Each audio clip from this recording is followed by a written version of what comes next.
Sud Radio Média, l'invité du jour. L'invité du jour, c'est Florence Lompré. Bonjour, vous êtes comédienne, vous êtes également scénariste, auteur. Et j'ai envie de dire que s'il n'y a qu'une série à regarder en ce moment, c'est celle qui passe sur Canal+, qui s'appelle Empathie, série dans laquelle vous jouez, série que vous avez imaginée et écrite. C'est même une raison, j'irai même plus loin, de s'abonner à Canal+, tellement cette série est extraordinaire et tellement elle cartonne partout, elle a cartonné au Québec et en France, les gens de Canal+ nous ont dit que ça marchait très très bien. Et je suis très émue de vous recevoir parce que c'est difficile toujours de parler de quelque chose qui nous a touchés, qu'on a aimé. Puis je voudrais pas faire peur aux gens parce que la série s'appelle Empathie. Vous êtes québécoise, on va l'entendre un petit peu. Ça parle de la santé mentale, mais c'est pas que ça, quoi. Racontez-nous un petit peu la genèse de l'histoire. Mais c'est vrai que la prémisse peut avoir l'air plombante. Oui. Le personnage principal sort d'une énorme dépression majeure, puis elle s'en va travailler dans un hôpital psychiatrique. D'une prison. Oui, c'est un lieu hybride entre l'hôpital et une prison. Donc, c'est des gens qui sont jugés non criminellement responsables dû à leur maladie et qui ont commis des crimes. Et la genèse de ça, en fait, c'est un peu parti d'une erreur. Au départ, comme tout le monde, je suis un peu tombée dans le bain du true crime. Ça me fascinait. J'ai fait beaucoup de recherches là-dessus. Et j'avais commencé à écrire un scénario où, le personnage principal était un psychopathe. Puis je me faisais bien chier parce que ce que j'aime dans les séries, c'est l'émotion. C'est l'émotion, c'est l'aspect psychologique. Exact, la psyché humaine, l'expérience humaine. Mais en rencontrant des psychiatres qui m'ont aidé à comprendre, comment les ressorts parfois oui, comment on pouvait devenir psychopathe ou narcissique ou sociopathe. C'est comme là que j'ai trouvé mon sujet, en fait, qui était la psyché humaine, qui était la psychiatrie légale aussi, parce que souvent, nous, on n'a que les gros titres. Il a tué sa mère. Puis je voulais comprendre les vies derrière. Qu'est-ce qui pouvait pousser un humain à faire ça? Comment s'inscrit la maladie là-dedans aussi, les familles autour.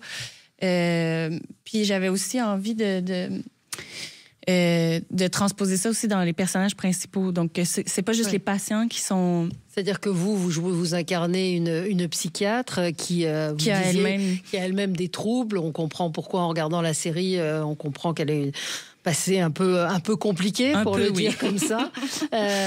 Vous êtes accompagné de Thomas N'Gijol, qui est formidable, vraiment formidable. Qui joue bodyguard. Oui, il joue un agent de sécurité parce que vous êtes confronté à des malades qui peuvent être violents. Il y a de l'humour dedans, il y a beaucoup d'humanité. C'est ça qui rend la série assez exceptionnelle, en fait.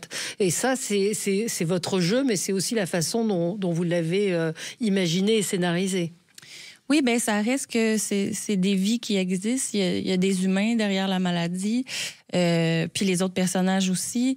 Puis je pense que le public se reconnaît parce que c'est des expériences humaines. Puis à un moment de nos vies, on a tous vécu un moment de déséquilibre ou accompagné quelqu'un qui en vit un. Donc, je pense que c'est là où...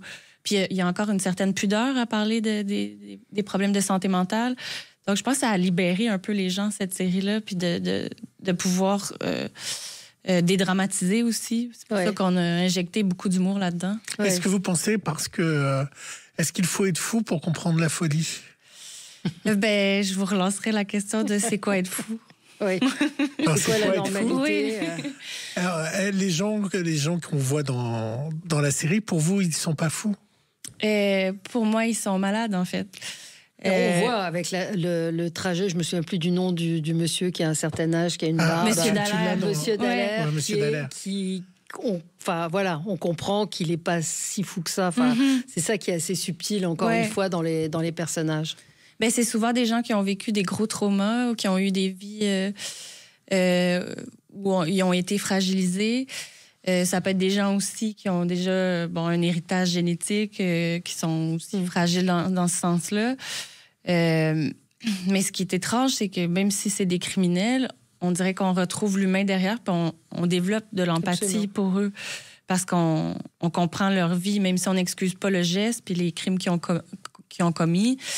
Ça nous aide à comprendre un peu comment un humain peut en arriver là, quoi. Quand vous avez eu cette idée et que vous avez commencé à y travailler, vous vous êtes dit jamais personne va me le prendre, ce projet ou... Complètement. Et comment ça s'est passé? Parce que c'est encore une fois un succès. Ça a été un succès meilleur au Québec et sur Canal+ aussi. Donc comment vous l'avez vendu et Prix du public à Sérimania cette année. En amont, je vous dirais que ça a été très difficile à vendre parce que même l'expliquer, je trouve que quand j'essaie de raconter l'histoire, ça a tellement l'air plombant. Mais oui, mais dur, ça ne l'est puis, pas. mais pas c'est du lumineux, tout. il y a de l'humour. Puis ça reste que quand tu reçois ça en scénario, bon, ça peut avoir l'air chaotique. Il y a des ballerides, il y a toutes sortes de genres dans la série. Puis c'est des gros cas cliniques, donc il y a des longues scènes où les gens sont assis et ils discutent. Le mouvement il est intérieur. Mais encore là, la série a réussi à se déployer, puis même s'il ne se passe pas grand-chose, il se passe plein de choses en même temps, intérieurement. Mais donc, j'avoue qu'en amont, ça n'a pas été facile. Puis une chance que chez moi, j'étais connue comme autrice puis comme comédienne. Je pense que ça a été un acte de foi puis un acte de confiance chez moi.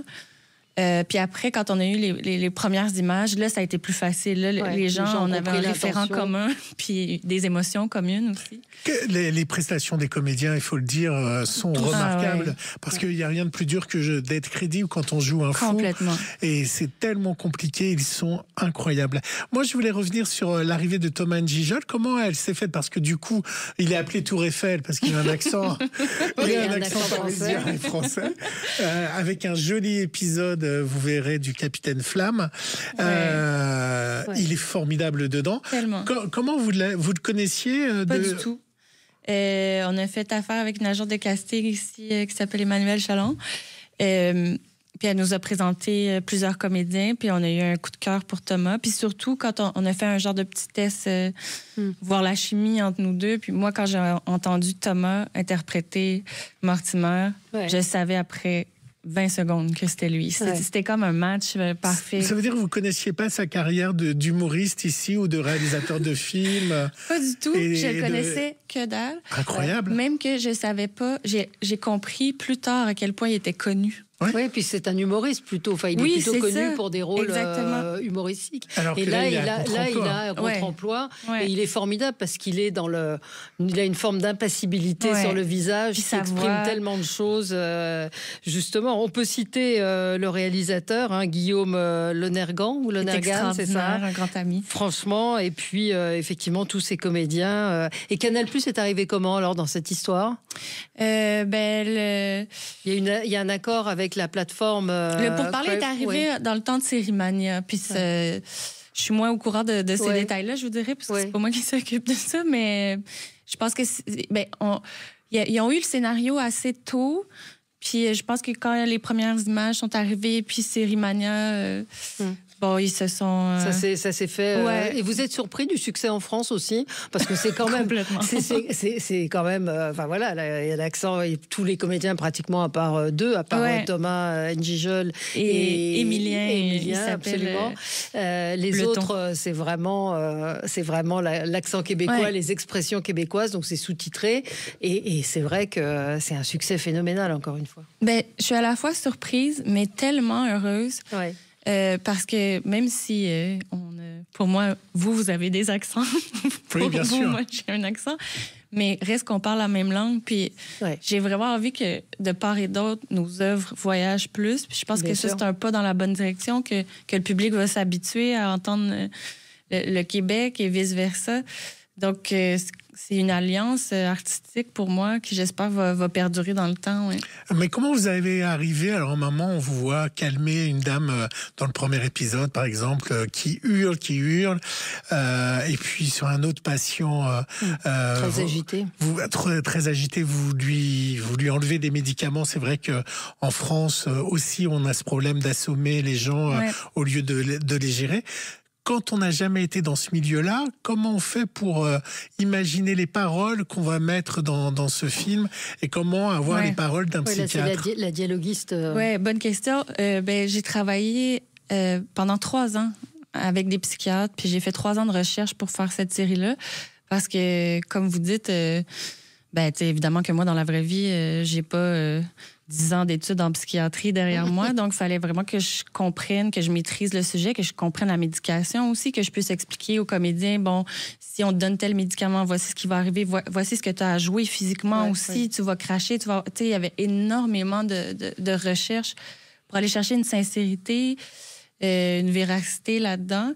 Puis je suis contente de l'avoir fait parce que même si c'est du petit détail, au final, ça a compté. Puis je pense que le personnel médical était très content de ça aussi, qu'on dépeigne ça avec sincérité. Et donc, vous avez été de temps en temps dans ce qu'on appelle des asiles? J'ai fait des unités psychiatriques, puis je suis allée aussi à l'Institut Pinel, qu'on appelle chez nous à Montréal, où travaillent les 2 psychiatres qui m'ont aidé à écrire la série. J'étais allée sur l'unité. Je ne pouvais pas rencontrer les patients là-bas qui sont en traitement parce que c'est trop dangereux. Mais j'ai rencontré des patients qui ont eu ce parcours-là, qui sont passés par l'hôpital psychiatrique, puis qui s'en sont sortis, puis qui ont une vie assez normale, quoi. Puis ça, je dois avouer que c'était le bout le plus intéressant d'assister à ça. Est-ce que vous connaissez des séries françaises? Oui, un peu. Lesquelles? Bon, ça va être des gros clichés, j'ai expliqué. Allez-y. Je connais 10%, Hippocrate. Qu'est-ce que j'ai écouté? Je pense que je connais plus de films français que de séries françaises. C'est ça, ils voyagent pas chez nous. Ah oui, voilà, c'était ma question. Puis même 10%, c'est ça qui est dommage, tu sais. Qu'il n'y ait pas plus d'échanges. Exact. Aussi qu'on les écouterait, on vous aime bien. Ah oui, il y a une relation entre la France et le Québec. Oui. En tout cas, c'est vrai que la série, elle prend le contre-pied de l'époque où l'empathie est pas franchement. C'est pas à la mode. C'est pas à la mode l'empathie, donc franchement, c'est difficile, encore une fois, d'en parler. Vous disiez que vous aviez eu du mal à le vendre. C'est difficile aussi d'en parler. Mais croyez-nous, si on vous dit de le regarder, c'est que vraiment, vous allez voir... Et pour donner juste une tonalité avant de nous quitter, je vous propose d'écouter quand même la bande-annonce. Oh, ça va faire du bien, une nouvelle psychiatre. Ah ouais, pourquoi? Parce que le LD, c'est un peu l'unité fourre-tout. Non, mais un endroit comme ça, c'est un peu la poubelle de la société, non? C'est des cas psychiatriques souvent désespérés. Ça me ressemble, moi aussi je suis un cas désespéré. C'est moi qui vais vous accompagner dans vos déplacements. Mais je peux très bien me déplacer toute seule. Non. Je vous souhaite une bonne journée. Pas moi! Moi, j'ai pas beaucoup d'amis. En fait, j'en ai pas du tout. T'as à moi maintenant.